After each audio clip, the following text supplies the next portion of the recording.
It is entitled White Evangelicals, This is Why People Are Through with You. And here's his open letter. He said, "Dear white evangelicals, I need to tell you something. People have had it with you. They're done. They want nothing to do with you any longer. And here's why.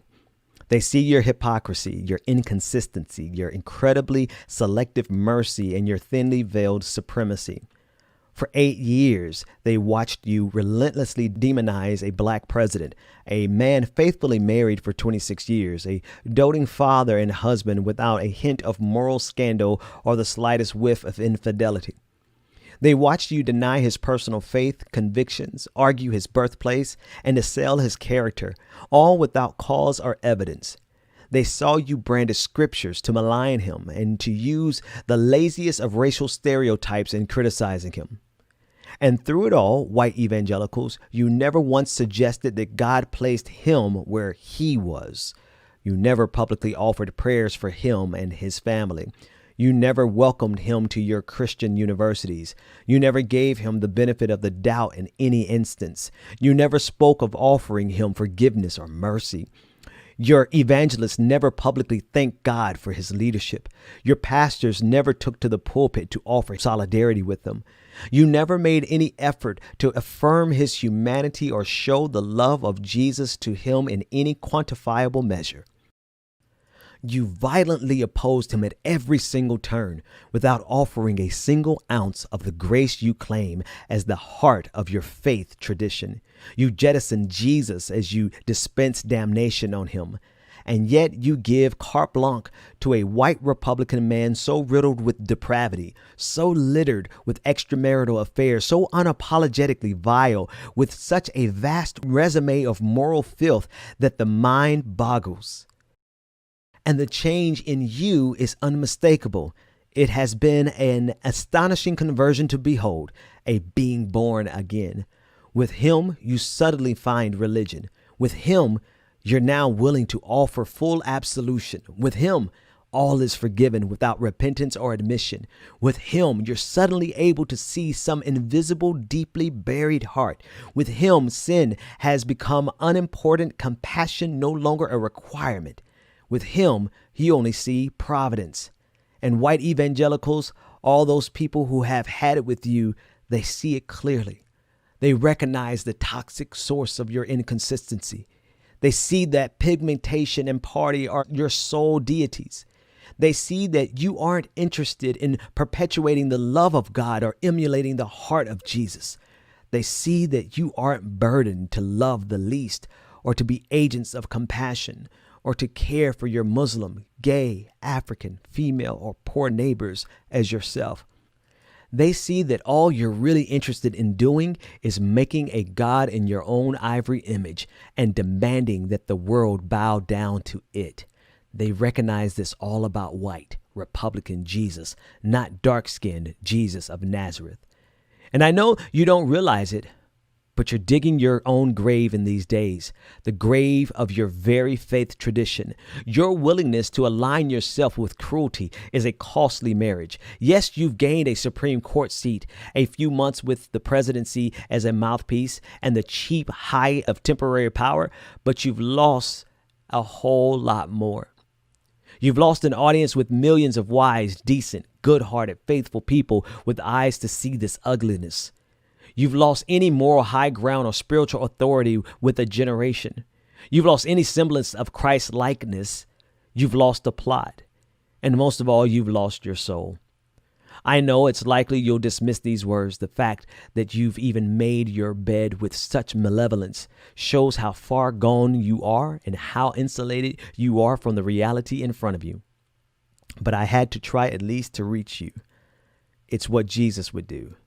Maybe you need to read what he said again, if he still matters to you. That is an open letter, White Evangelicals, This is Why People Are Through with You, by John Pavlovich. You can read it at johnpavlovitz.com. That's John, Pavlovitz.com. Extremely powerful words. And and it's 2 years old, but I felt like not enough people have heard it, and so I'm re-upping it, and I hope that that you felt that, because that's the truth. The truth of the matter is, it is exposing. If I deferred with him in any place, I would say that this is who they've always been. Maybe we're just realizing it because of Donald Trump. Maybe no. Maybe you're just realizing it because of how they treated Barack Obama as opposed to Donald Trump. But this is who they have always been. People try to figure out how could it be that Christians would raise $300,000 for Kyle Rittenhouse, the man who shot and killed 2 protesters in Kenosha.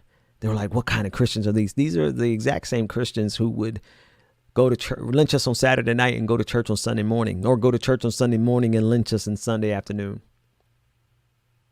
It's the same Christians that we had to oppose to get our civil rights. And they're the same Christians who are lined up against us because we're fighting against the police state, and they're ready to damn near go to civil war with us. It's the same Christians that fall prey willingly and happily to the QAnon idiocy. It's the type of Christians who view Christianity through the lens of power versus through the lens of the oppressed. They look at it as a tool to maintain their power versus as a tool to liberate people from the powerful. It's this type of Christians who will never admit it, but they are on the side of Pharaoh and not on the side of Moses.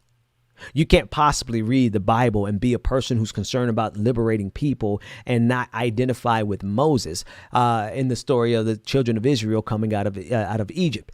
But how can white evangelicals look at that story and believe that they are figuratively the children of Israel or the Moses in the narrative?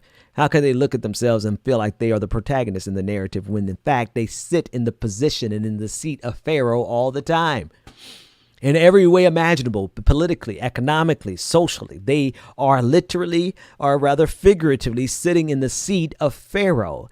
And so, of course, they have to reinterpret the entire Bible to bring some type of justification to them claiming to be Christians. But at the end of the day, they use the Bible as a tool, like most of European history, to be sure, has been laced with people utilizing the Bible as a tool to amass power. So we can go far beyond modern history, go far beyond Jim Crow era. We can go far beyond slavery. We can go back to all the wars, the Crusades, and look that there's a consistent thread.